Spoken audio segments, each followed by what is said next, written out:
Guys, আমি নিয়ে এলাম সারা বাংলাদেশের সবচেয়ে বড় ভিআইপি ব্ল্যাক ডায়মন্ড।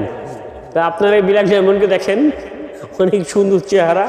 আসলে এই ব্ল্যাক ডায়মন্ডের কারণে ফর্সাগুলো চেনা যায়, কারণ সবাইকে যদি সৃষ্টিকর্তা কালো বানাইতো তাহলে কিন্তু কেউ কারো চিনতো না, কেউ চিনতো না। সেই জন্য এই ব্ল্যাক ডায়মন্ডদের দেখলে কেউ উপহাস করবেন না, ক্রিটিসাইজ করে কথা বলবেন না, কারণ এরা মনে কষ্ট পায়। কারণ এদের কারণে ফর্সাগুলোকে চেনা যায় নাকি? ব্ল্যাক ডায়মন্ড কি বললা? কথা কি ঠিক? হ্যাঁ, কথা ঠিক। কারণ এরা হচ্ছে ব্ল্যাক ডায়মন্ড, এরা হচ্ছেন আমাদের বাংলাদেশের গর্ব নাকি? হ্যাঁ, আমাদের বাংলাদেশের গর্ব। দেখেন ব্ল্যাক ডায়মন্ড বানাইলেও দেখেন কত সুন্দর করছে আল্লাহ চেহারা। এই জন্য এদের কোনো দোষ না, কারণ আল্লাহ চাইলেই ফর্সা বানাইতে পারতো, কিন্তু আল্লাহ কেন বানায় নাই? যে আমাদের একটা পরীক্ষা।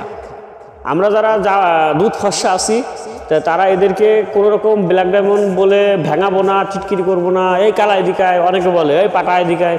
তো এই ধরনের ক্রিটিসাইজমূলক কথা আমরা কাউকে যেন না বলি। ভালো থাকবেন, আল্লাহ হাফেজ। ব্ল্যাক ডায়মন্ড সবাইকে আল্লাহ হাফেজ বলো। হ্যাঁ, ধন্যবাদ।